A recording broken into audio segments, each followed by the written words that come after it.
시작기도 제가 하겠습니다. 성부와 성자와 성령의 이름으로 아멘.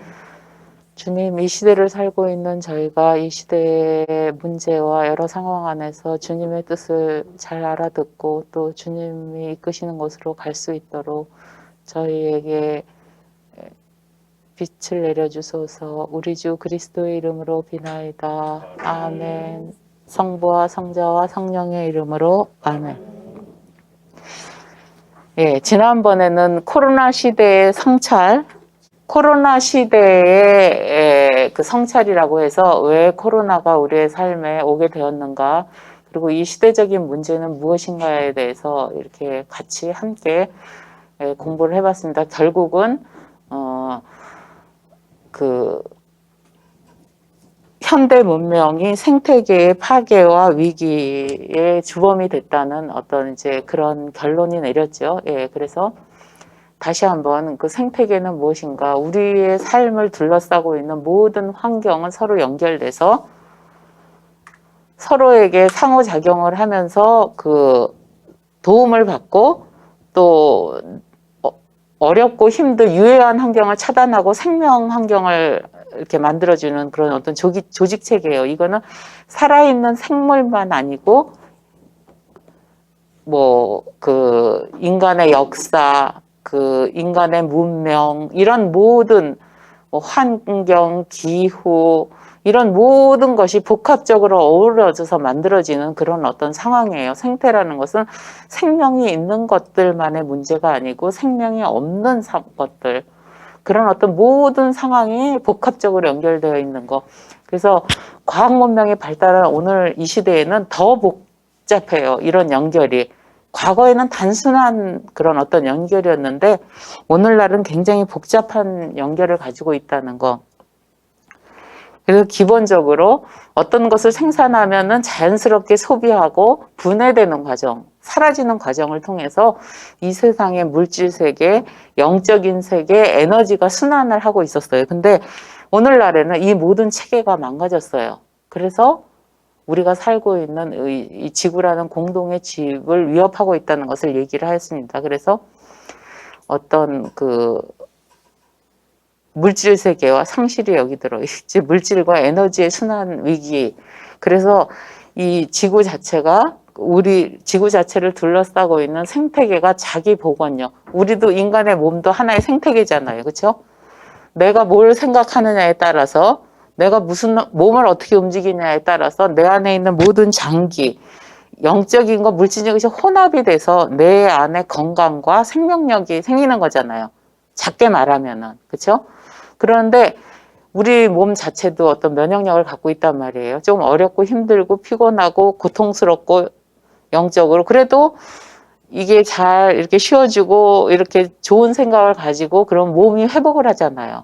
그런 것처럼 이런 지구의 생태계도 그런 어떤 자기 복원력이, 면역력이 있는데,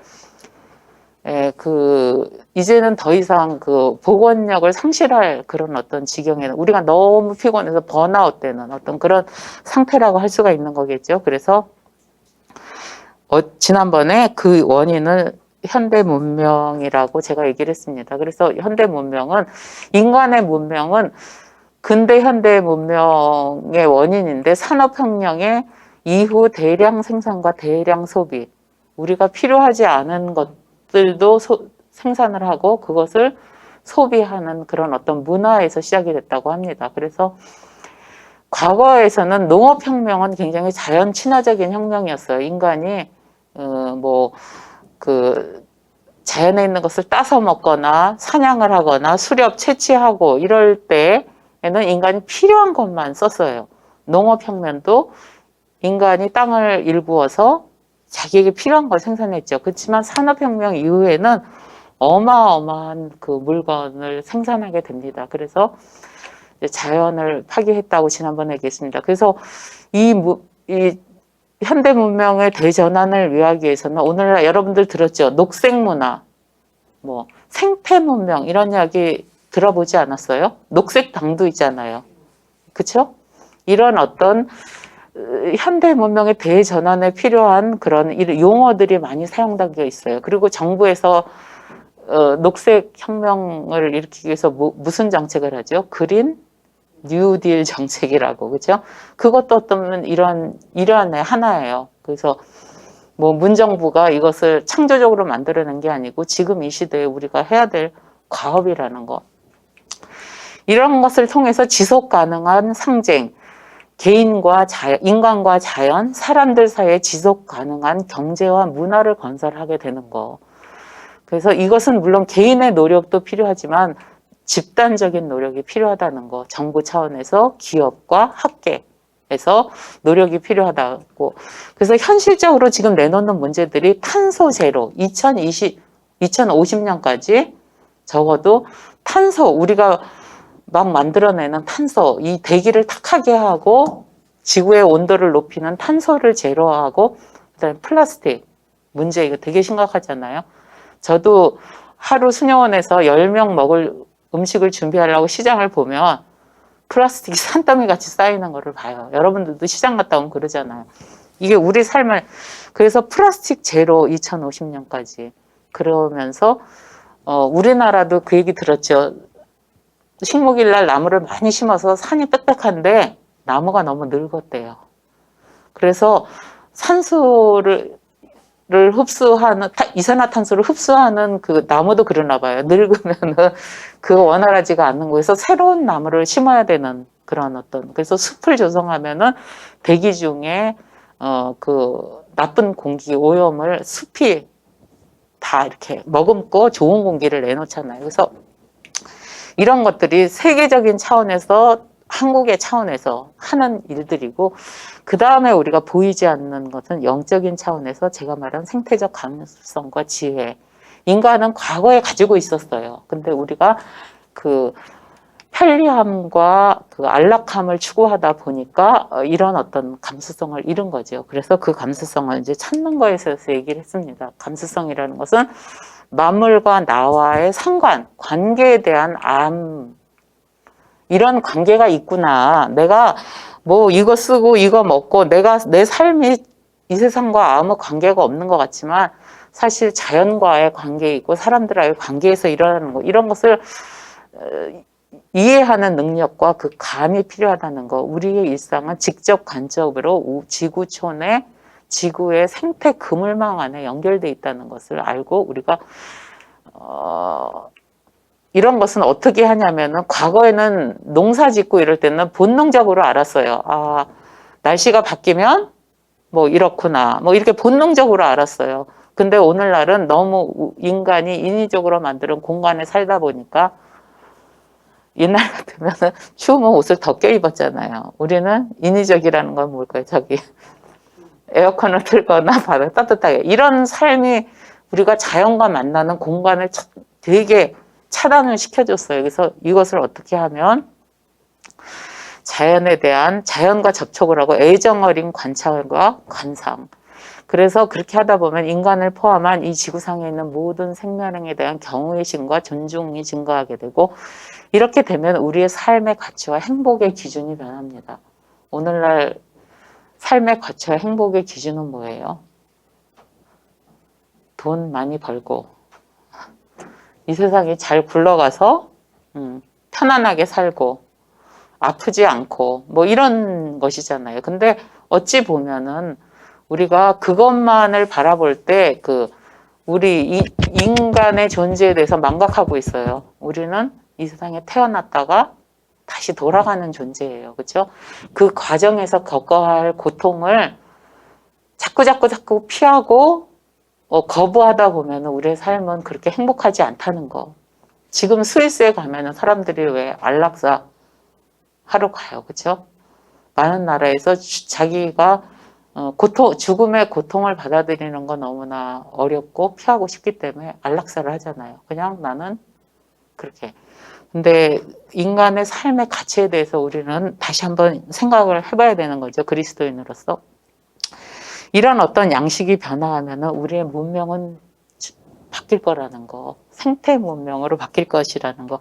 그러면 장자와 프란치스코 아시지 시에게서 우리는 무엇을 배울 것인가 이제 이번과 다음 강의에서 하게 될 것입니다. 그래서 오늘은 장자는 이러한 현대 문명에 대해서 무엇이라고 우리에게 말을 하는가 살펴보도록 하겠습니다.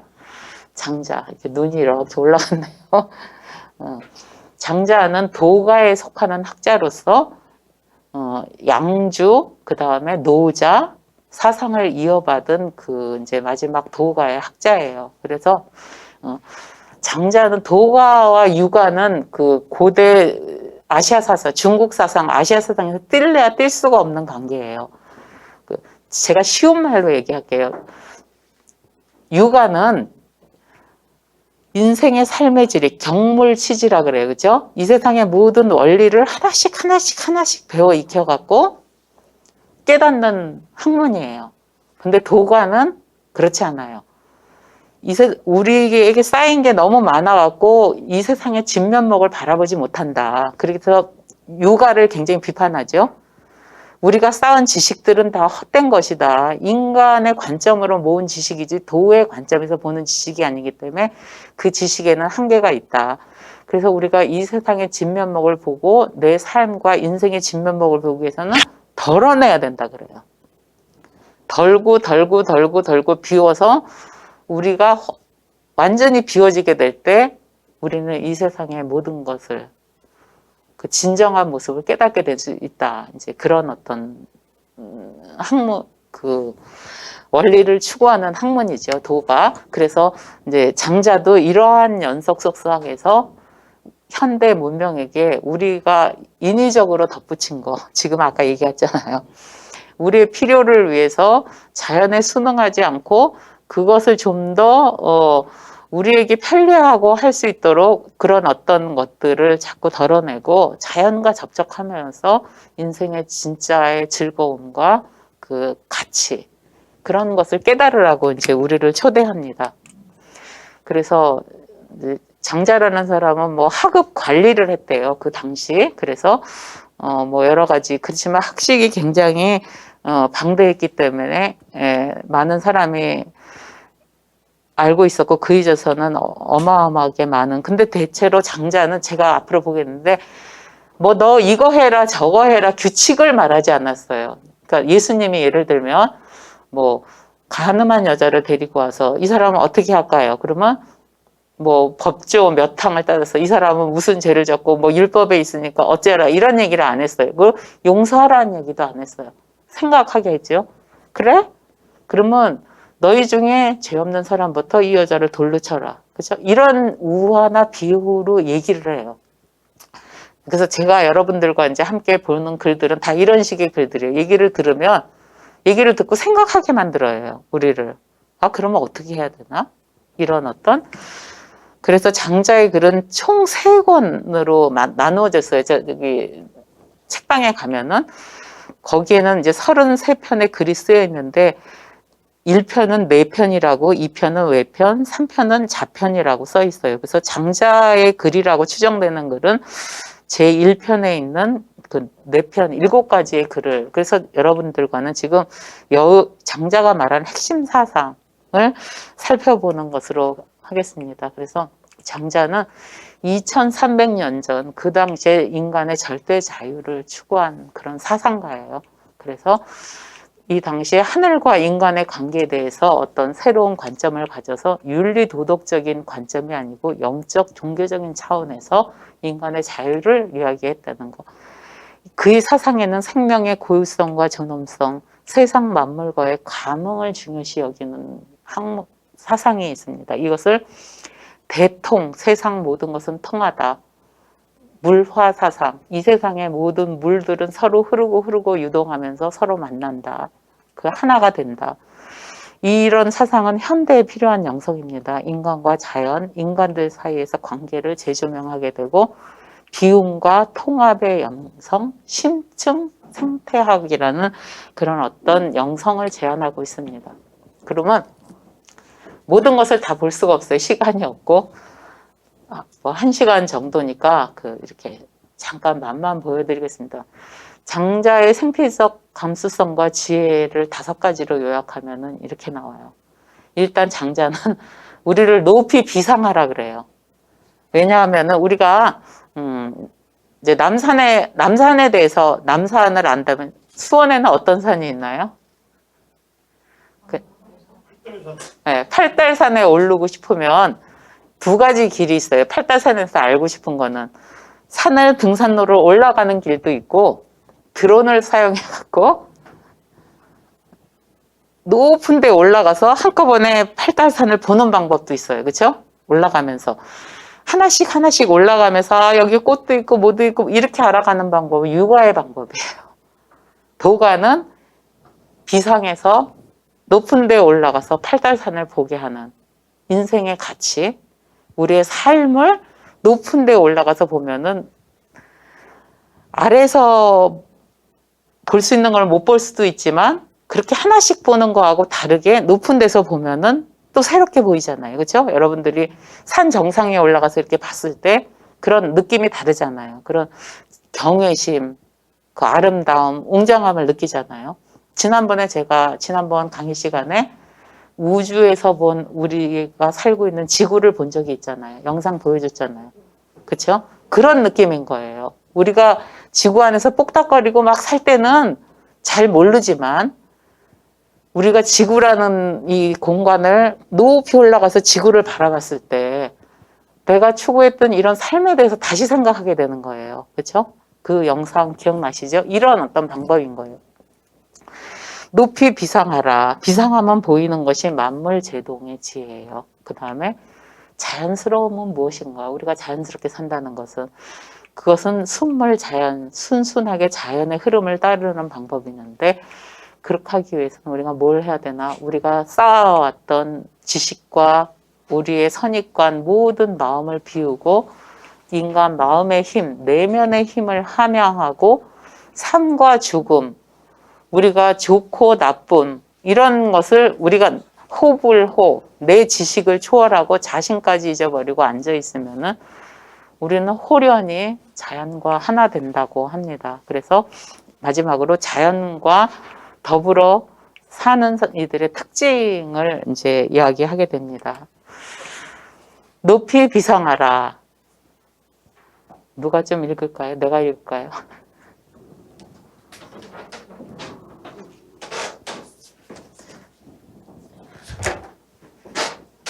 북쪽 바다에 곤이라는 물고기가 살고 있었다. 몸이 얼마나 큰지 수천 리에 이르렀다. 어느 날 곤이 돌연 붕이라는 거대한 새가 되었다. 붕의 등은 어찌나 넓은지 수천 리에 이르렀다. 날개를 펼치면 마치 하늘에 검은 구름이 드리워진 것 같았다. 북쪽 바다에 큰 바람이 불자 바닷물이 출렁거리며 솟구쳤다. 더 이상 북쪽 바다에서 살 수 없게 된 붕은 비상하기 위해 날개를 펼쳤다. 그러자 물보라가 삼천리까지 일었다. 물보라로 생긴 회오리 바람을 타고 붕은 구만리 하늘 꼭대기로 날아올랐다. 붕은 구만리 상공에서 머리를 숙이고 아래를 내려다보았다. 보이는 것이라곤 아지랑이 같은 엷은 구름과 생물이 불어내는 입김에 따라 떠다니는 희뿌연 티끌뿐. 땅 위의 산과 강, 성과 집들이 모두 사라지고 보이지 않았다. 붕이 고개를 들어 멀리 내다보니 아득하게 펼쳐진 하늘만 보였다. 천지가 붕과 혼연이 합쳐져 하나가 되었다. 예. 장자 소예요? 예. 이건 장자의 제1편에 나오는 등, 그러니까 우리가 이제 말하는 팔달산에 올라가면은 그 비상하라는 거죠. 그것을 보기 위해서는 올라가야 되잖아요. 그것을 붕이라는 새에 비유해서 이제 이야기를 합니다. 그래서 거대한 곤과 분의 비상은 곤이라는 것은 물고기 아래예요. 그렇죠? 그 알이 어느 날 부화해서 커다란 붕이라는 새가 되는 거예요. 그래서 이걸 말하면 인간의 정신 세계에 있는 곤이라는 것은 잠재력. 여러분 한 분 한 분에게 다 쓰지 못한 잠재력. 우리가 인생을 살아가면서 겨우 2%만 쓴다고 하죠. 그 어마어마한 그 잠재력을 말하는 것이고, 그 다음에 붕은 우리가 그 인간의 마음이 그 잠재력을 그 우리가 가진 것을 쓰게 될 때 올라가는 정신의 경지, 활짝 열린 그 정신의 경지를 얘기합니다. 우리는 이러한 가능성을 가지고 있는데 우리는 내 마음을 펼쳐내는 그런 어떤 것을 잊어버렸어요. 집착을 하다 보니까 큰 것을 보지 못하는 어떤 이제 그런 상태에 되어 있죠. 그래서 우리가 부흥의 고공비행을 따르다 보면은 높은 데에 올라가서 일상의 세계선을 벗어나 일상의 틀을 탈출하게 된다. 탈출하고 와 정말 그렇잖아요. 높은 산에 올라가면 뭔가 아름답고 뭔가 그 마음이 이렇게 뭐라 감격되고 와 이런 그 있잖아요. 그 숭고함을 느끼잖아요. 그런 것처럼 그거는 바로 인간의 마음 깊은 곳에 근본적인 거 우리가 보던 관점과 다른 그 어떤 절대적인 존재의 관점에서 우리의 마음이 변하기 때문에 그러는 거예요. 그래서 우리는 이런 높이 비상하면서 현대 문명이 제공하는 편리함과 안락함에 취해 우리가 일으킨 생태계의 위기 이런 것을 하나씩 내려다보면은 제가 지난번에 얘기했지만 우리는 못할 것 같아요. 그냥 지구가 그러다가 망할 것 같아요. 하나하나 내려다보면은 우리가 뭐 모두 안 쓰고 이런 건 불가능할 것 같아요. 그렇죠? 근데 높이 올라가서 보면 가능하다는 거죠. 그래서 우리에게 한 걸음 물러나 끝없이 넓은 바다와 하늘을 마주하기를 초대하고 있는 거죠. 높이 비상하라고 하는 것은 우리가 현실에서 나는 못해. 난 더 이상 난 못해. 물론 생태계 위기뿐만 아니고 우리 인간의 삶도 그래요. 나 최대한 다 했어. 난 더 이상 못해. 하지만 내가 처한 그 관점이나 상황을 말고 다른 관점에서 보면 항상 가능성이 있다는 거. 이 세상에 끝은 없다는 그런 어떤 교훈을 줍니다. 지난번에 보셨죠, 그렇죠? 우리가 살고 있는 것이 나가서 보면은 우주에서 보면은 조금 달에서 보면 이 정도 볼 거예요, 지구가. 달에서 보면 지구가 이렇게 떠오를 때 이 정도로 보이더라고, 크기로 엄지손가락 크기로. 그렇지만 더 높은 곳을 보면 하나의 별이에요. 반짝반짝하는 하나의 먼지와 같은 별이라는 거. 우리가 이러한 곳에 살고 있다는 것은 우리가 너무 작은 것에 얽매이고 이렇게 사는 거를 좀 아무것도 아니구나. 인생이라는 게. 그렇게 놓고 볼 때 우리의 삶을 다시 보게 된다는 거. 내가 집착하고 이것이 없으면 절대 안 된다고 하는 사고가 우리의 삶의 절대라는 것은 없어지는 거. 이것은 있다가도 없는 거, 왔다가도 가는 거구나. 어떤 그런 통찰을 느끼게 되는 거죠. 그래서 높이 올라가고 보면은 이제 만물 제동을 느껴요. 이 세상 모든 것은 그런 거구나. 이 한번 읽어보죠. 만물 제동을 비유해서 장자가 한 이야기가 있어요. 제가 읽을까요? 누가 읽어주면 참 좋을 텐데. 오셔서 좀 읽어주세요, 여기서. 만물 제동의 지혜, 인간의 피리 소리, 대지의 피리 소리, 하늘의 피리 소리. 너는 인간의 피리 소리는 들었겠지만 대지의 피리 소리는 듣지 못하였을 것이다. 설령 대지의 피리 소리를 들었다 해도 아직 하늘의 피리 소리는 들어보지 못했을 것이다. 인간의 피리 소리는 여러 개의 관을 나란히 붙여내는 소리이다. 대지의 피리 소리란 곧 바람의 소리를 말한다. 대지가 토해내는 숨을 바람이라고 부른다. 바람이 일어나면 온갖 구명이 크게 울부짖는다. 거센 바람이 불 때 깊은 숲속의 커다란 나무들의 구멍이 어떤 것은 콧구멍 같고 입 같고 귀와 같다. 또 어떤 것은 동그랗고 우묵하게 패이고 어떤 것을 깊은 연못 같고 웅덩이와 같고 얕은 웅덩이와 같다. 거센 바람이 불면 이들 구멍에서 일제히 소리가 난다. 어떤 소리는 급류가 세차게 흐르는 것 같고 날아가는 화살 같고 어떤 소리는 야단치는 것 같고 어떤 소리는 숨소리와 같다. 어떤 것은 거칠고 어떤 것은 가볍고 어떤 것은 아득하게 들리고 어떤 것은 다급하게 들린다. 모든 구멍에서 마치 합창을 하는 것과 같다.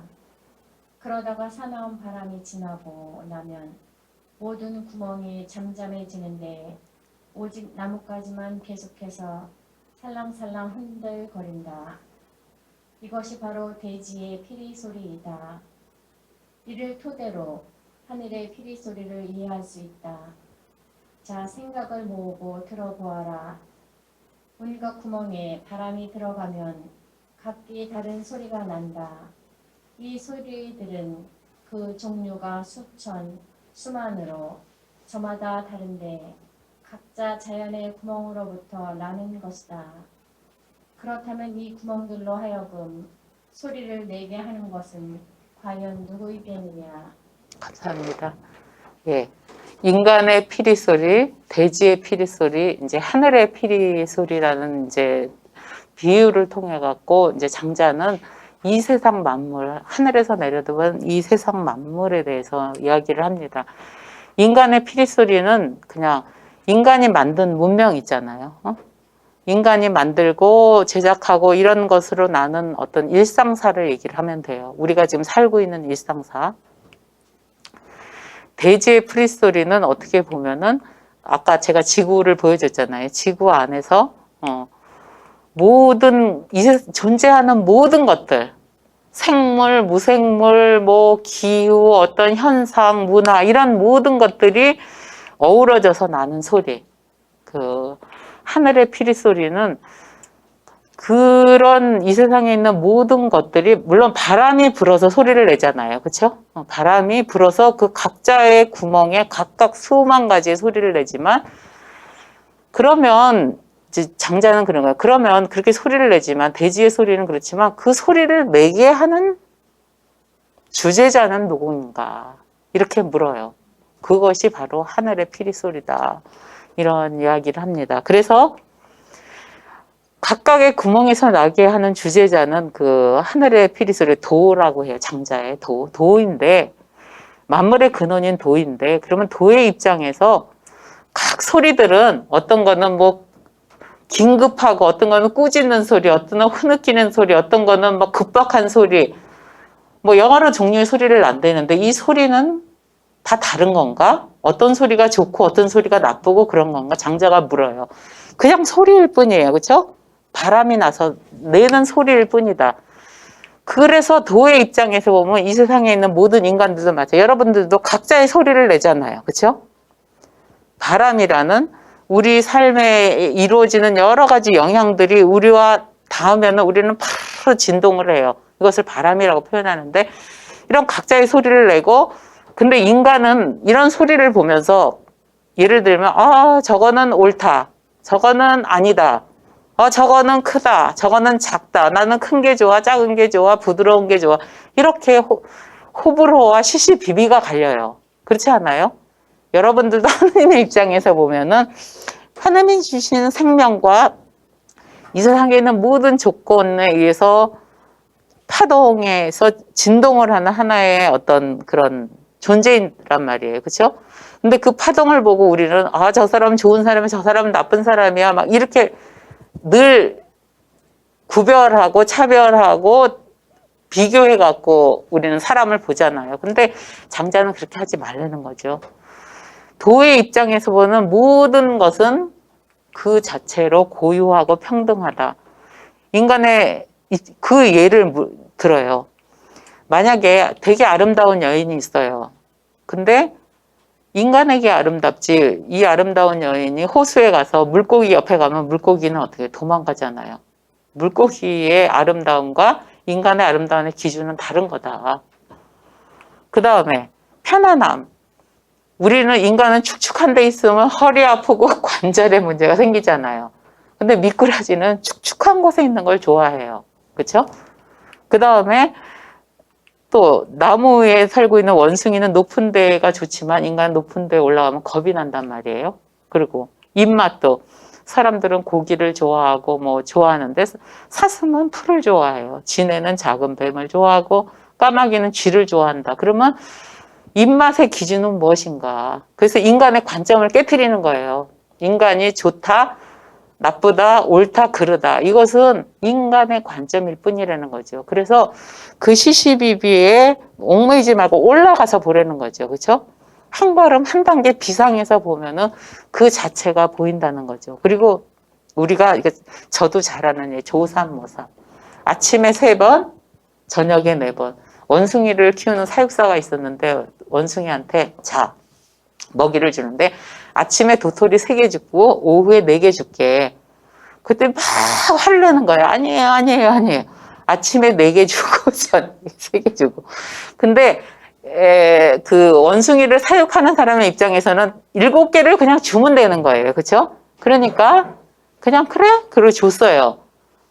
근데 우리는 그렇게 안 하죠. 그렇죠? 왜 아침에 3개를 줘야 되고 오후에 4개를 줘야 되는지 따지고 싸우고 미워하고 그렇게 되잖아요. 그렇죠? 그래서 조삼모사 인간의 생각은 크게 보면은 도토리 7개일 뿐인데 도토리 7개를 어떻게 나누냐에 따라 결국 각자에게 7개가 가는 거예요.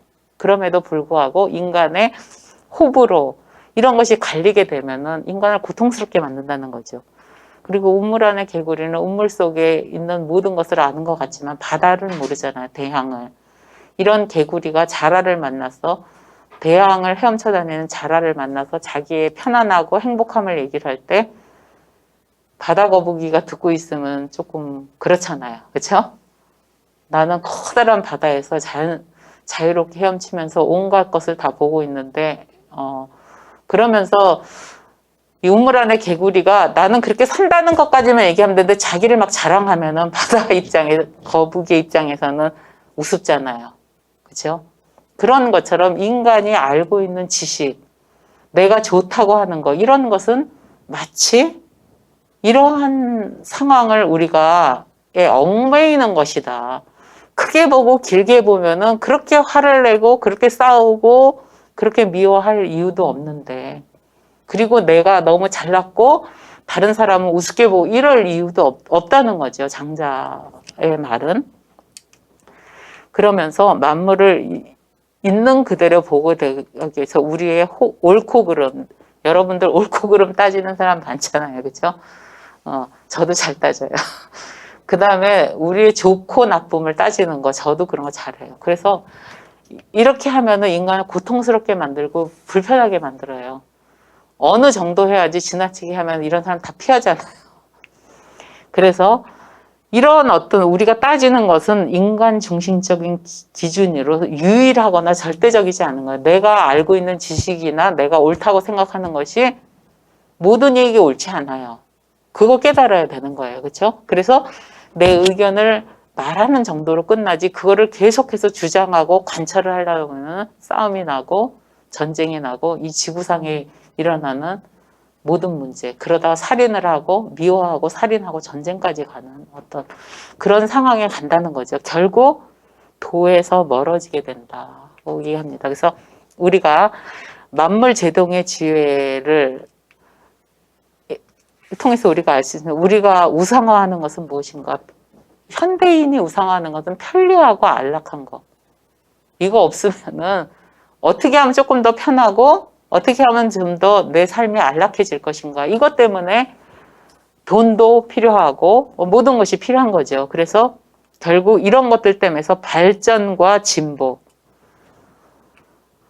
대량 생산과 소비 이런 걸 통해서 그래 인간의 욕구를 충족시켜주는 거예요. 이 세상이 그렇게 되기 때문에 결국은 평화 대신 자연의 파괴, 인간들 사이의 폭력과 살인, 전쟁이 끝이 없는 거.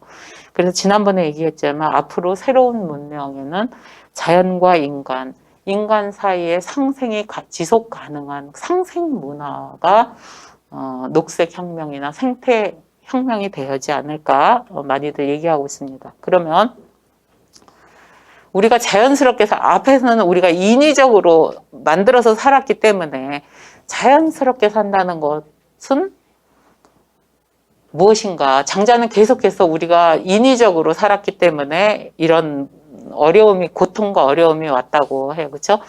그 여러 측면을 볼 수 있는데 한 가지만 붙들고 그거를 가지고 이렇게 하기 때문에 그러면 자연스럽게 그렇게 그 도를 산다는 것은 무엇인가? 이제 이런 이야기를 합니다. 사무장님이 한번 읽어주실 수 있어요? 저쪽으로 가죠. 저쪽으로 가서. 한 표정이 소를 잡았다.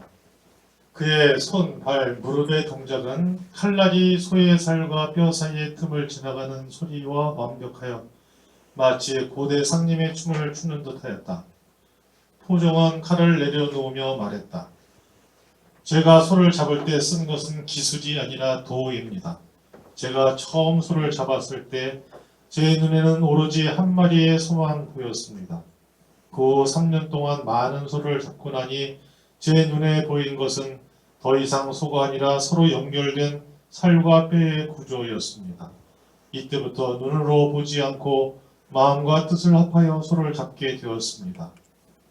평범한 요리사는 한 달마다 칼을 바꾸는데 훌륭한 요리사는 1년에 한 번 바꾸는데 이는 칼을 가지고 썰지만 깎지는 않기 때문. 깎지는 않기 때문.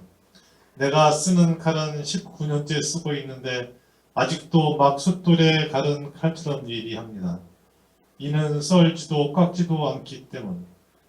소의 뼈와 살을 떼어내는 것은 마치 그 몸에 붙어 있던 진흙을 떼어내는 것과 같습니다. 그 결과 소는 자신이 죽었다는 사실도 느끼지 못합니다.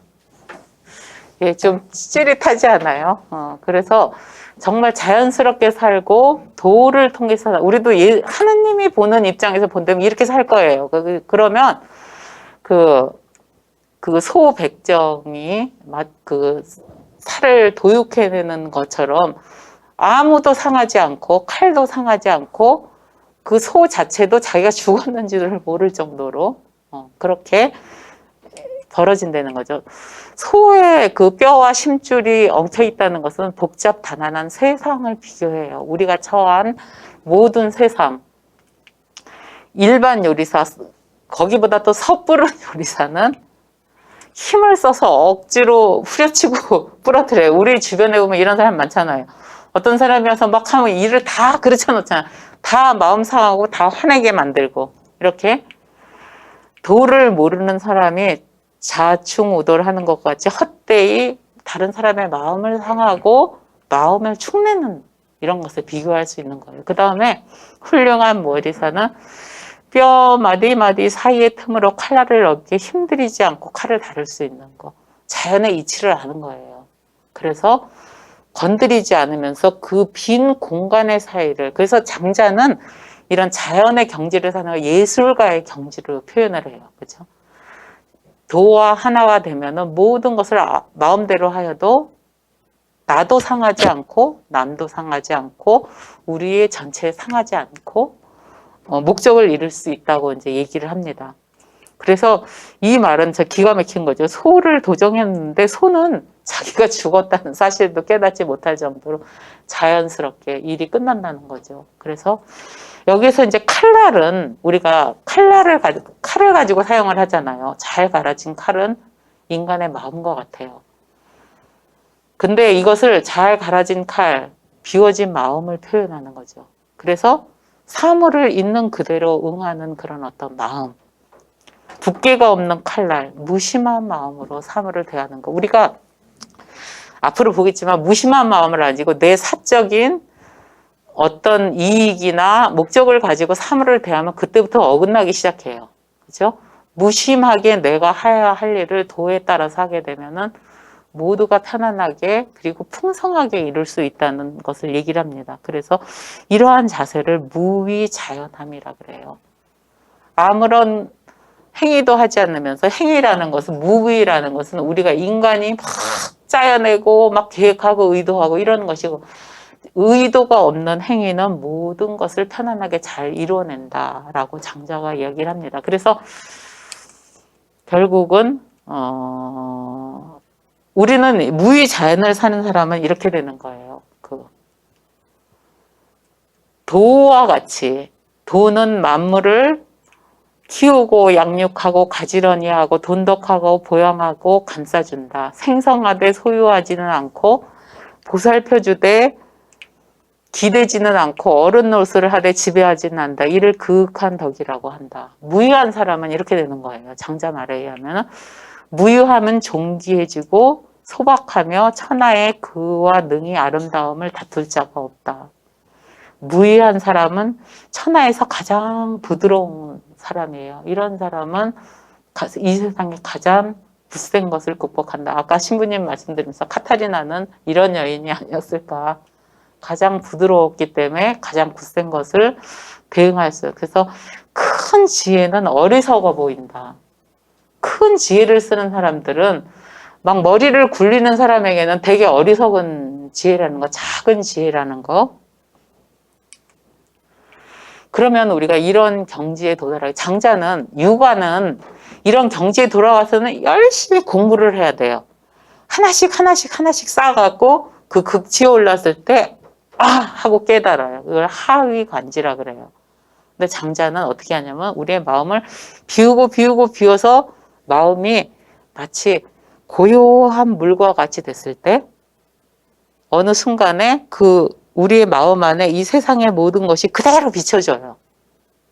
밝은 고요한 물처럼. 그래서 이런 일을 해야지만 우리는 무의자연하고 자연을 따라 순리대로 살 수 있다고 이야기를 합니다. 그래서 인간의 마음은 원래적으로 불안정해요. 불안정하고 자기의 부족함을 채우기 위해서 계속해서 뭔가를 쫓아다녀요. 여러분들 마음은 그렇지 않아요? 가만히 있어도 불안정해요. 기분이 좋았다 나빴다. 차가웠다 뜨거웠다. 이렇게 자고 일어나도. 그런데 또 거기다가 또 내가 관심이 하나 있어요. 그럼 그 관심을 쫓아서 따라와서 뒤돌아올 줄을 몰라요. 장자가 인간의 마음은 이렇다고 얘기를 해요. 그래서 이런 마음을 제어하기 위해서 두 가지 처방을 내려요. 인생의 부득이함을 받아들이기, 나에게 정해진 명과 실을 받아들이라고 얘기합니다. 이것은 인간이 아무리 노력하고 극복하려고 해도 되지 않는 거예요. 인간에게 주어진 명과 시라는 것이 있어요. 아까 그 대지의 바람 소리를 했잖아요. 그 구멍은 큰 것이든 작은 것이든 네모난 것이든 그대로 그런 거예요. 그렇죠? 그래서 그런 것을 받아들이라는 거. 그 다음에 오늘날은 이런 거 하면 바보 아니야? 그래요. 무용함의 지혜. 쓸모없음의 지혜를 깨달으라고 합니다. 그래서 자신의 생명을 지키라고 얘기를 하죠. 그 다음에 이제 집중. 마음을 분산시키지 않는 수양을 하고 삶과 죽음 모든 것을 잊고 자신마저 잊어버린 상태에서 천지가 하나가 될 때 우리는 자연스럽게 살 수 있다고 하는데 현대적인 용어로 여러분들 잘 봐서 여의도 한강공원에서 멍 때리기 대회 있잖아요. 왜냐하면 이 세상이 너무 복잡하기 때문에 사람의 마음이 한시도 가만히 어딨어요. 그 번아웃 됐다 그러잖아요. 가만히 보면 몸도 번아웃 되고 내 정신도 번아웃이 되는 거예요. 그러니까 이 시대에 필요한 장자의 이 수양, 심재와 집중, 자망이 필요한 거예요. 그래서 어떻게 하면 멍을 잘 때리고 있는지, 그 멍 때리기가 이 세 가지가 다 합쳐진 어떤 그런 상태가 아닐까 생각합니다. 인간의 마음의 특성. 제가 다 얘기했어요. 시간이 없으니까 사람의 마음을 어지럽게 하지 않도록 조심해야 해. 누르면 올라가고, 올라가면 추월리면 또 올라가고, 누르면 내려가고, 조금 내리면 또 축여지면 올라가고, 올리고 내리는 것은 옥에 가두고 죽이는 것 같다. 부드러운 것은 굳세고 강한 것은 유연하게 말고 날카로운 것은 불길같이 타오르고 차가워지면 얼음장처럼 엉킨다. 그 빠르기가 고개를 숙였다 드는 동안에 세상 밖을 두어 번 지나갈 정도이다. 우리 그렇지 않아요? 그 다음에 움직이지 않으면 깊은 모처럼 고요하나 움직이면 하늘만큼 동떨어지는 된다. 너무 세차게 치달려서 잡아매어둘 수 없는 것. 그것이야말로 사람의 마음이 아니겠는가. 사람의 마음이 이렇게 불안정한데 또 여기다가 자기가 원하는 바가 있어요. 그러면 어떻게 치닫나 봐요. 조금 알고 싶으면은 조금 알면 여유가 있고 조금 알면 소심해지고 큰 말은 활달하고 작은 말은 수다스럽다. 잠잘 때에도 혼복이 뒤섞이고 깨어 있을 때는 육체가 활동한다. 게다가 외부의 것과 접촉하여 소란을 이루면은 나날이 마음으로 싸우게 된다. 그래서 장자는 어떤 일을 할 때 내가 이거를 해야지 목적을 가지지 말라고 해요. 좋은 뜻을 가지고 거기에 있는 그 모든 그 구성원들의 고유함과 이런 것을 보고 그냥 아까 말했죠. 백정에 소를 도육해내는 것처럼 자연스럽게 그 사람들의 그 공간을 잘 이렇게 오늘날의 리더의 모습이에요. 옛날의 리더들은 나를 따라 하잖아요. 오늘날 아니잖아요. 그렇죠? 정말 현대 영성인 거예요. 그 사물의 이치를 잘 파악하고 순리를 따라가는 어떤 그런 거. 우리가 인간의 마음을 따라가면 이렇게 된대요. 이거. 누가 좀 읽어주실래요? 좀 거기서 마이크 안 해도 읽을 수 있을 것 같은데요. 예. 예.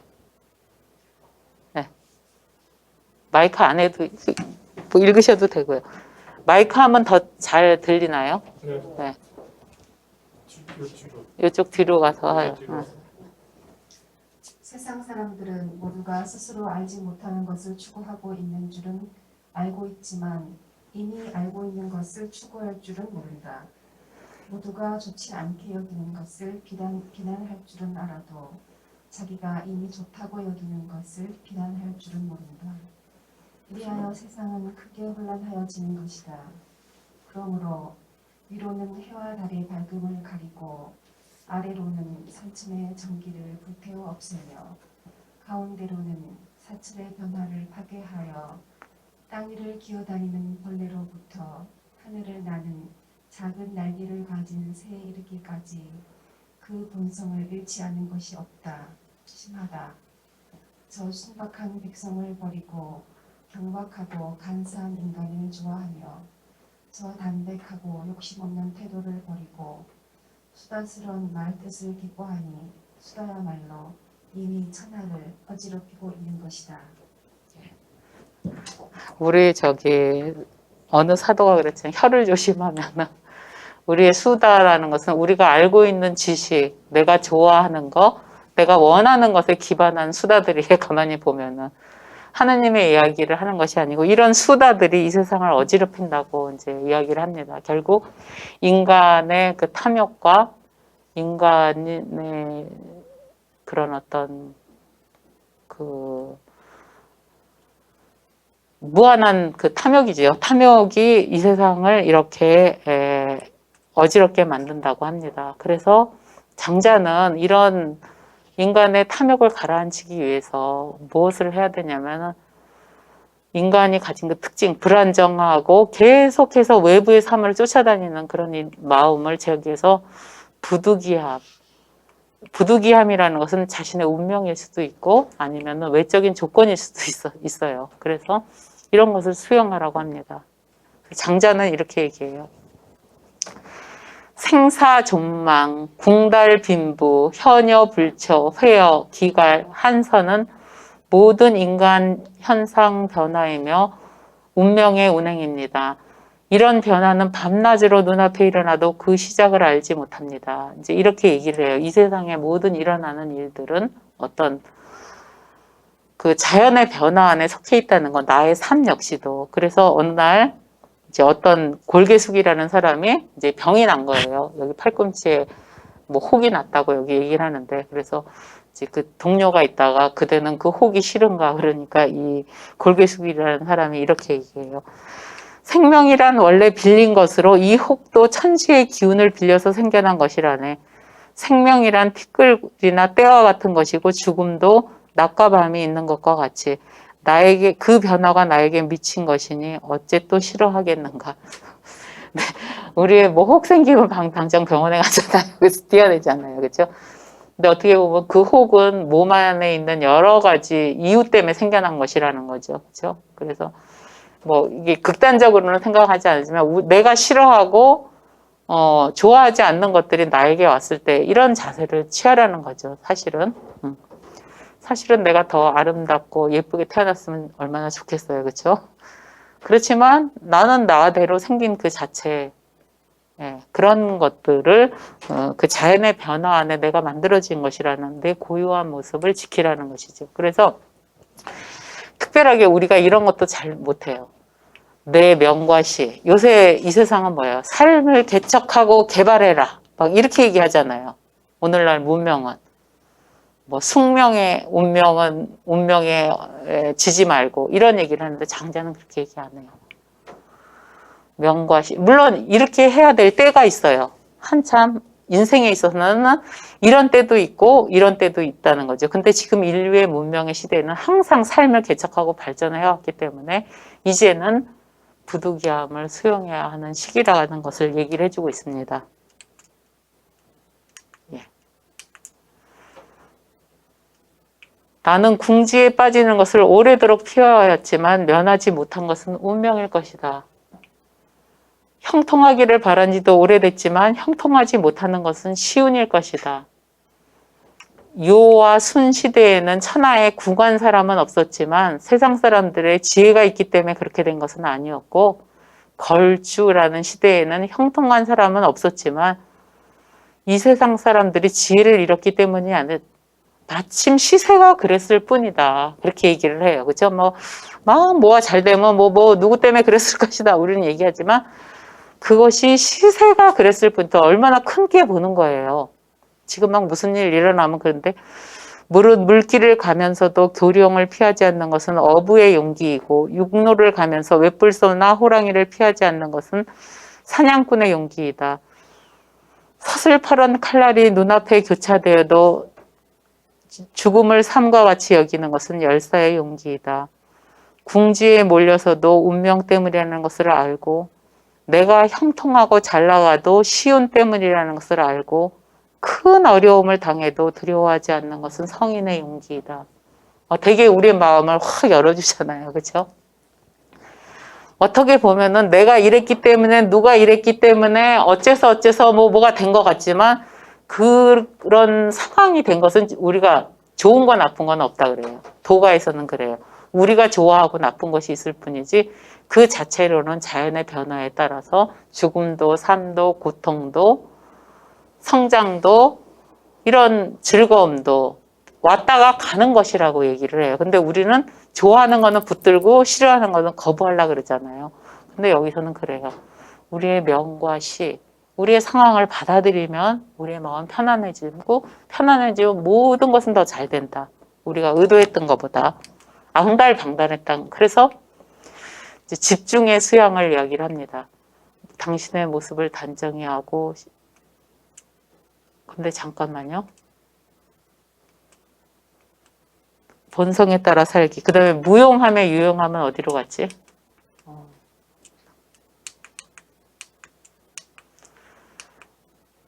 여기 있다. 그 다음에 이제 세 가지로. 처음에는 뭐예요? 마음을 이렇게 흐트러뜨리지 말라. 그쵸?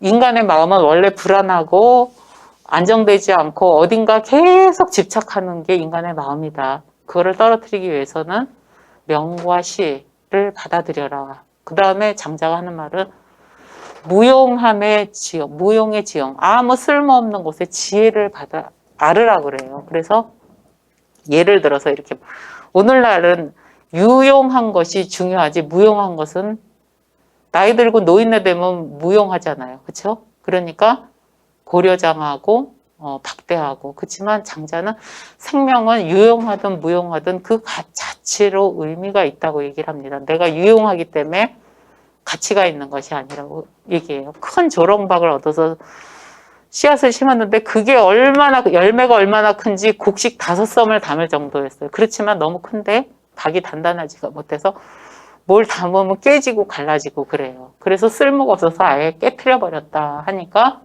옆에 있는 친구가 이렇게 얘기하는 거예요. 보아하니 자네는 물건을 다룰 줄 모르는 것. 그 큰 박을 그물로 씌운 뒤 부표처럼 허리에 묶고 수영을 한다면 물속에서 자연스럽게 헤엄을 칠 수 있으니 얼마나 재미있겠느냐.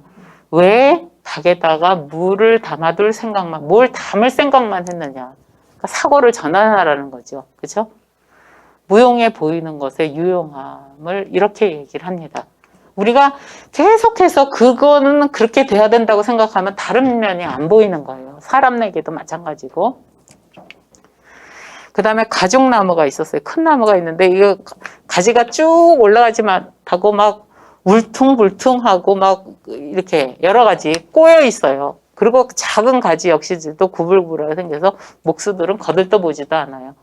제목으로 쓸 수도 없기 때문에. 그러나 이 커다란 나무를 광활한 벌판에 심고 그 아래 쉰다면 얼마나 편안하겠나. 별다른 쓸모가 없으니까 다른 사람이 와서 배갈 염려도 없어요. 이렇게 우리가 생각하는 무용함과 유용함을 바꾸라는 거죠. 우리는, 여러분들도 그래, 저도 그래요. 유용함을 내가 어떻게 하면 더 쓸모 있고, 내가 더 가치 있는 사람이 되고, 뭐 우리 자식이 어떻게 하면 더 가치 있고 쓸모 있는 사람이 되는가, 그걸 위해서 계속 뛰잖아요. 그렇게 되면은 명을 단축한다 그래요. 장자는. 그렇게 사람들에게 뛰면은 사람들이 시기, 질투 이런 것으로 언젠가는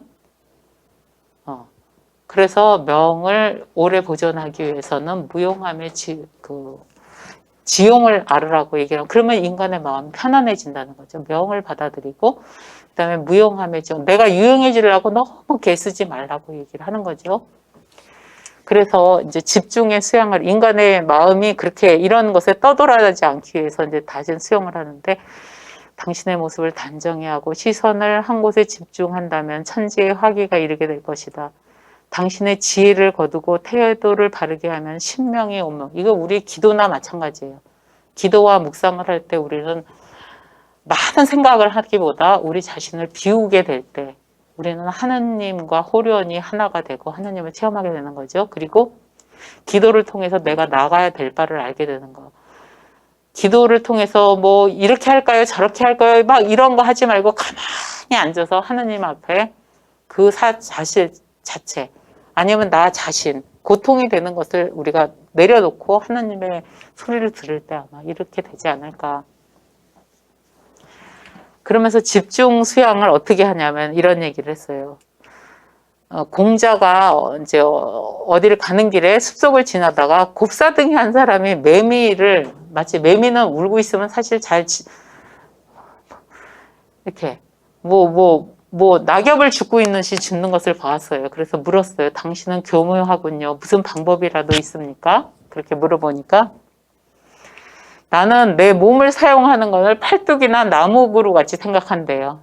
그리고 내가 잡은 팔은 마른 나무 같이처럼 움직이지 않습니다. 비록 천지가 크고 만물의 종류가 제 아무리 많다 해도 내가 보는 거는 오로지 매미의 날개만 본대요. 날개만 보면 내 마음이 흩어지지가 않아. 그죠? 흩어지지 않고 매미의 날개와 내가 하나가 되기 때문에 그냥 잡는 거예요. 이렇게. 굉장히 예술가의 경지를 얘기해요. 아까 포정의 얘기도 하고 이제 조금 이따 다른 얘기도 할 텐데, 이렇게 뜻을 모아 정신을 흐트리지 않으면 신과 같아진다고 했다고. 이것이 바로 곱사등이와 같은 거. 여러분들이 어떤 것을 하고자 할 때 거기에 잔머리를 자꾸 굴리지 않고 대승적인 관점에서 이렇게 볼 때 모든 일이 잘 이루어질 거라는 그런 것입니다. 그래서 이렇게 마음을 모으고 흐트러지지 않는 연습을 자꾸 하면은, 그리고 세상이 복잡하고 내 마음이 복잡할 때일수록 비우고 그 우리의 그런 고통을 내가 붙들고 있지 않고 내놓고 그것을 쳐다보게 될 때 호련히 나는 고통과 하나가 되고 모든 것을 초월할 수 있다는 거죠. 이렇게 자망이란 자기의 몸뚱이나 팔다리를 잃고 눈이나 위의 온갖 활동을 없애고 형체 있는 육체를 떠나니고 마음의 앓음을 잊고서 온갖 차별을 초월한 대도에 동화하는 일이다. 도와 일치되면 이것이 좋다 싫다 하는 차별의 마음은 없어지고 변화인 채로 쫓는다면 특정한 것만을 추구하는 마음도 없어진다. 그러니까 우리가 장자는 그렇게 얘기해요. 우리의 호불호, 차별, 구별, 선입견을 버리라고 해요. 그것 때문에 세상 일이 잘 안 된다는 거죠. 그거를 버리고 우리의 마음을 비우고 넓게 보면은 길이 보인다는 거예요. 그것은 바로 하나님이 알려주시는 길이고 도가 가는 길이고 이 세상의 이치와도 이치를 거스르지 않는 그런 길이라는 그런 어떤 지혜를 알려줍니다. 그래서 우리가 그렇게 될 때 자연과 더불어 본성에 따라서 살 수 있다고 얘기를 해요. 그러면 자연과 더불어 본성에 따라서 산다는 것은 순물 자연, 자연을 순순히 따르면서 나에게 다가오는 모든 것을 사심없이 대응할 수 있어요.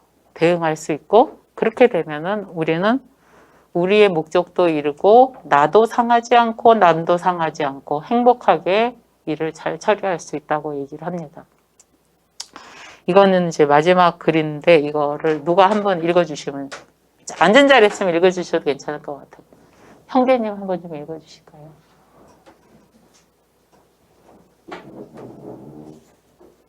사람들은 재경이 만든 복받침들을 보고 귀신과 같은 솜씨라고 놀랐다. 재경이 대답했다. 신은 한낱 목수인데 무슨 재주가 있겠습니까? 그렇지만 한 가지는 있습니다. 신이 바야흐로 복받침대를 만들려고 하면 절대로 기운을 소모하지 않습니다. 반드시 제기하여 마음을 가라앉히는데 사활을 제기하면 상이나 벼슬에 대한 생각이 없어지고 닷새를 제기하면 비난과 명예 또는 기교나 서두름에 대한 생각이 없어지고. 미래를 제기하면 나의 사지와 형태가 있는 것도 있게 됩니다. 이와 같이 되면 전혀 무심 상태라 조정의 권세 같은 것은 없고 그 기술에 전념하여 마음을 어지럽히는 위계의 소멸 같은 것은 사라지고 그런 데에야 살림에 들어가 나무 본래의 자연스러운 성질이나 모양이 뛰어난 제목을 찾게 됩니다. 그런 뒤에 마음속으로 구상을 하고 손을 대는 것인데 그렇지 못하다면 중지하게 됩니다. 이와 같이 나무의 본성과 저의 본성이 일치되어야 만든 북받침대가 귀신이 만든 것 같다고 하게 되는 것입니다. 예, 더 이상 설명이 필요해요? 그러니까 이거는 이제 북받침대를 만드는 사람이지만 우리 일상도 이렇게 대하는 거죠. 어떤 것을 해야 되는데 저도 그래요. 막 생각부터 막 너무너무 생각에 압도돼가지고 일을 그르치거나 힘이 빠져서 사실을 못하는 경우가 많은데 여기서 보면은 무슨 일이 있을 때는 절대로 내 기운을 소모하지 않는다. 첫째, 그 다음에 반드시 재개하여 마음을 가라앉히고 그렇게 되면은 내가 이걸 해갖고 상을 받을까, 뭐 다른 사람에게 높임을 받을까 이런 생각들이 없어져요. 다른 사람이 나를 어떻게 볼까. 그리고 내가 뭐 이거 잘못해서 비난받으면 어떻게 하지? 명예를 얻게 되나? 뭐 그래서 기교와 서두름 이런 것들이 없어집니다. 그렇게 하면은 마음이 평정해지고 나 자신까지도 있게 됩니다. 이렇게 되면 무심 상태라서 뭐 인간의 명예와 권력, 권세 그리고 남이 어떻게 생각할까? 남이 없어지고 그 다음에 나 자신도 없어지고 그렇게 됐을 때 우리가 그 일을 하게 될 때 그 사물의 진면목을 보는 거예요. 뭘 해야 될지를 알게 되는 거죠. 그렇죠? 이럴 때만 자기는 일을 한다고 그래요. 그렇지 않고 아직도 이런 경지가 되지 않으면은 이렇게 아름다운 북채를 만들 수가 없다고 이제 얘기를 합니다. 그래서 우리가 정말 장자는 이렇게 얘기해요. 이거는 장자가 말하는 이런 수양이나 삶의 방법은 학식이 많고 공부를 하고 뭐 이런 게 소용이 없어요. 농부, 뭐 이 세상에서 사는 일반적인 사람, 노동하는 사람, 뭐 공부를 많이 한 사람 누구나 터득할 수 있는 지혜라고 얘기합니다. 유가의 지혜는 좀 달라요. 거기는 학식을 굉장히 중요시하는 지혜이기 때문에 반면 장자, 도가 사상은 일반 사람들이 어떻게 하면은 도에 가까이 갈 수 있는가, 그 터득한 삶을 인생의 진면목을 깨달을 수 있는가를 제시한 학파입니다.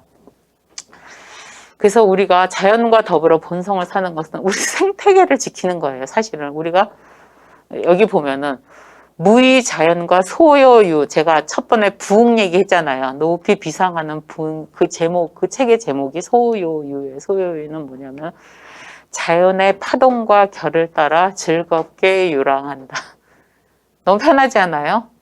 우리가 자연의 파동을 거스르지 않고 이 자연의 결이 있어요. 그 결을 거스르지 않고 일어나는 상황을 자연스럽게 대하면서 모든 상황을 대응하면서 즐겁게 유랑하는, 이거 인생이 바라는 거 아니에요? 우리가 행복하고 싶은 거 아니에요? 그래서 이렇게 사는 사람들을 장자는 진인, 지인, 신인, 성인이라고 불러요. 그래서 진인은 이렇게 자연의 파동과 결을 따라 즐겁게 살기 때문에 자신이나 다른 사람을 상황 없이 그때 필요에 아주 자연스럽게 응하고 모든 것을 살려준다. 지인은 아무 곳에도 기대임이 없어서 단박하고 자연스럽다. 기대임이 없다는 것은 여러분들은 어디에 기대요? 내가 아는 거, 내가 가진 돈, 내가 가진 미모, 내가 가진 재력, 내가 뭔가에 기대요. 우리는 기대지 않으면 우리의 존재 가치가 없는 것 같아요. 근데 장자는 기대지 말라 그래요. 이런 얘기가 있어요. 내가 기대고 좋아하고 정말 사랑했던 것을 지나치게 하면은 그런 것을 지나치게 하면 네가 화를 입을 수 있다고 해요. 그래서 어느 사람이 말을 너무 좋아했어요. 사랑하고 귀하게 여기고 잘 보살펴줬는데 어느 날 말등에 모기가 붙어서 그거를 떼어주려고 등을 탁 쳤는데 뒷발로 그 주인을 쳐갖고 그 주인이 죽었다는 말이 있어요. 그래서 인생은 과유불급. 지나치면 안 된다. 지나치면 해를 입을 수 있다는 그런 얘기를 합니다. 그래서 우리가 무슨 일을 할 때 기댈 곳은 오직 하느님뿐이라고 생각하시면 돼요. 변함없고 항상 우리의 변화와 함께 움직여주시고 우리의 변덕에도 항상 같이 계셔주시는 그런 어떤, 그렇지만 우리 자신이나 인간의 어떤 그런 것에 기대지 않고 그럴 때 자연과 하나가 되고 자연과 함께 살아갈 수 있다고 합니다. 지인은. 그렇죠? 그래서 단박하고 자연스러운 사람 우리가 편하잖아요. 그 다음에 신인은 이러한 사람들은 만물을 생육하고 이 사람이 지나가기만 하면 모든 것이 살아나요. 그렇죠? 사람도 그런 사람이 있잖아요. 어떤 사람은 오면 사람들을 막 살려줘. 막 다. 근데 어떤 사람이 오면 사람들을 다 고통스럽게 만들잖아요. 이렇게 자연과 함께 살아가는 것은 주변 사람들을 편하게 해주고 행복하게 해주고 생명을 살려주는 사람, 신인이 돼요. 이런 사람들은 또 성인이에요. 공과 사에 연연하지 않아요. 단순하고 사사로움이 없다. 그래서 이런 장자가 말하는 이런 이상적인 인간상은 누구나 될 수 있다는 거를 이제 생각하면서 이제 마쳐야 될 시간이었어요. 그러면 이렇게 여러 가지 좋은 얘기를 했는데 오늘날 생태 위기에 장자는 우리에게 무엇이라고 얘기하는가? 현대의 문명이 제공하는 안락함과 편리함에 취해 생태계의 위기를 초래한 우리에게 한 걸음 물러나서 끝없이 넓은 바다와 하늘을 대하기 물러날 것을 우리에게 초대합니다. 자연을 거스리는 온갖 인위적인 행위를 경고합니다. 유한한 생명을 가진 인간이 무한한 욕망을 추구하거나 끝없는 욕구를 추구하면은 인간을 청명하게 만들고 행복하게 만든다고 하는 것은 위험한 일이라 그래요. 위태하고 위험한 일이라고. 내가 유한한 존재라는 것을 깨달으라고 얘기합니다. 그래서 과유불급, 넘치지 않게 살아라. 인간의 능력과 물질을 절대화하고 무한 경쟁을 부추기며 인간과 자연을 최고 이윤의 창출을 위한 도구로 생각하는 이 시대. 그렇죠? 사람이나 자연이나 필요하면 쓰고 없으면 버리는 어떤 이런 그런 유용함을 따지는 이런 시대에 이거는 뭐 때문에 그러는가? 편리와 안락함, 발전과 진보라는 신화를 위해서 그러고 대량 생산과 소비를 미덕으로 생각하고 관정하는 이 시대는 우리에게 평화와 행복 대신에 끝없는 파괴, 자연의 파괴와 인간들 사이의 폭력과 전쟁, 살인이 끝이 없이 일어날 것이라고 이제 장자는 경고합니다. 그러면서 생명의 고유함, 존엄성에 대한 각성을 하게 합니다. 오늘날 인류에게 필요하면 쓰고 버리는 그런 것이 아니라 인간과 자연의 본 모습은 덧붙이고 덜할 필요도 없이 덜어낼 것도 없대요. 여러분들 덜어내고 싶은 거 있어요? 자신의 원래 본성, 원래 하늘이 주신 그 본성에는 덧붙이거나 더할 것이 없이 존중스럽고 아름다운 것이라는 거죠. 열등감에 시달리고 다른 사람을 비교할 필요가 없는 거죠. 그래서 그렇게 만물은 저와 똑같은 게 아니고 각자 고유하고 아름답기 때문에 조화와 평등, 이것은 바로 만물제동의 사랑과 지혜입니다. 만물의 다름과 평등을 인정하고 차이점을 미워하고 배척하는 것이 아니라 품고 이럴 때 생명을 창출하고 양육하게 된다고 얘기합니다. 생명의 중요성을 자각하게 되는데 무용함의 쓸모있음, 아까 말한 대로 그것을 우리의 삶에서, 왜냐하면 이 사회는 유용함의 지용에 대해서, 유용지용에 대해서 너무나 말을 했기 때문에 사람들은 무용함의 지용을 잊어버렸어요. 그래서 무용의 지혜, 무용지용의 지혜를 찾아야 되고 자연과 인간이 상생 가능한 발전과 진보의 가능성을 제안합니다. 인간은 자연의 주인이 아니고 자연의 한 부분일 뿐이다. 자연의 도리를 깨닫고 부득이함을 수용하며 그렇게 하게 된다면은 자연과 더불어 한이 없이 모든 것을 다 할 수 있다고 얘기합니다. 이러한 삶은 바로 인간의 진정한 자유이죠. 인간이 온갖 속박에서 벗어나 행복할 수 있는 정신의 자유. 물질에 속박당하지 않고 오히려 제어할 수 있는 능력. 우리는 저를 비롯해서 어쩔 수 없이 물질적인 것과 이 세상 속에 속박이 되어 있어요. 내가 하는 모든 행위와 행동은 여러 가지 이해관계에 얽혀 있는 거예요. 그렇죠? 그래서 그 관계를 우리가 잘 풀어나가고 싶다면 비상하라는 거죠. 그거를 떠나서 다른 차원에서 우리의 삶을 바라보라고 장자는 권하고 있습니다. 그래서 이 도가의 사상은 사실 어떻게 보면 위화주의, 경물사상, 그러니까 위화주의라는 이 세상에서 나의 생명만큼 중요한 것이 없다 그래요. 나 죽고 나면 무슨 소용이 있어요? 뭐 내 자식에게 뭐 주고 뭐 이거 뭐, 그렇죠? 이건희 회장이 정말 죽지도 못하고 그렇게 살아있다가 그 많은 재산을 그렇게 욕을 먹고 이렇게, 그쵸? 근데 그거는 할머니들은 마찬가지예요. 요양원에 가보면은 안 먹고 이렇게 쓰이고 뭐 막 이렇게 해서 좀 베풀고 행복하게 살았으면 됐는데 그게 안 되는 게 인간이에요. 그래서 우리가 이렇게 내가 죽으면 아무 소용이 없다고 도가는 말해요. 그래서 이해하고 이 세상 경물중생, 세상의 어떤 사물이나 물질보다 생명을 중요시 여기라고 얘기를 하는 거예요. 이 말도 맞잖아요. 네. 그래서 이거는 극단적인 예인데 금자가 양주라는 사람에게 당신은 정강이의 털을 하나 뽑아서 온 세상을 구할 수 있다면 하겠습니까? 안 하겠다. 그 이유를 말해요. 안 하겠다고 하니까 어떻게 그럴 수가 있냐고 이제 얘기를 하는데 그 이유를 이유를 말하면서 이렇게 저는 이 얘기를 학교에 가서 대학교 1, 2학년 애들한테 얘기를 했어요. 야, 누가 1,000만 원을 준다고 100만 원을 준다고 5분 동안 깜깜한 데서 너를 핥히고 꼬집고 그 5분 동안 견디고 100만 원을 받겠니? 여기서 이제 그렇게 핥히고 천당금을 얻는다면 하겠는가? 그러니까 금자라는 사람은 난 하겠다 그래요. 젊은이들도 하겠다 그래요. 한 5분 동안 꼬집히고 뜯는 거 내가 참고 견디면 돈이 생기니까. 근데 사지를 하나 끊어 나라를 얻는다면 하겠는가? 그러니까 가만히 있어요. 그래서 이제 이 양주가 왜 털 하나를 뽑아서 세상을 구한다. 거기에 자기가 노를 했는지 얘기해요. 사실은 털 한 올은 피부보다 미소하고 피부는 사지보다 미소하다. 근데 많은 털을 모으면 피부만큼 중요하고 많은 피부를 합치면 사지만큼 중요하다.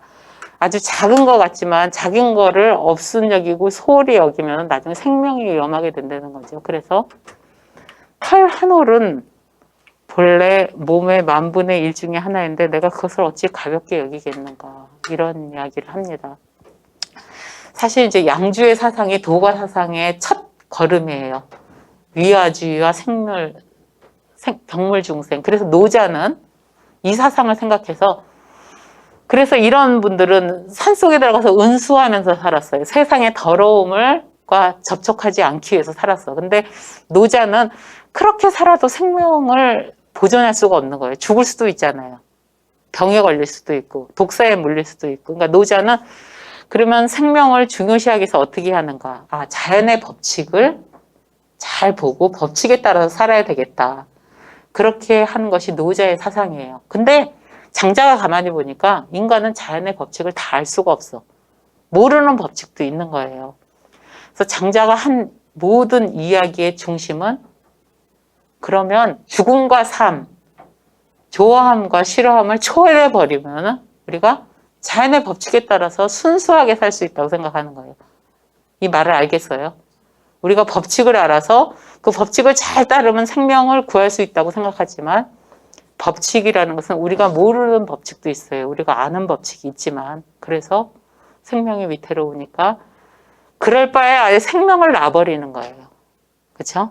연연해하지 않고 그럴 때 우리는 생명을 얻는 것이다 라고 장자는 이야기를 합니다. 그래서 이 시대의 현대 문명에 연연해하는 인간, 뭔가를 유용함을 추구하는 인간, 명과 실을 극복하려는 이 시대의 인간 문명, 그래서 우리가 살고 있는 생태계를 파괴하고 우리의 삶의 자리를 파괴하는 인간에게 장자는 놓아버리라고 얘기합니다. 놓으면 살 수 있다고. 예, 이상입니다. 마침 기도로 성모성하면서 영광송하면서 마치겠습니다. 성부와 성자와 성령의 이름으로 은총이 가득하신 마리아님 기뻐하소서. 주님께서 함께 계시니 여인 중에 복되시며 태중의 아들 예수님 또한 복되시나이다.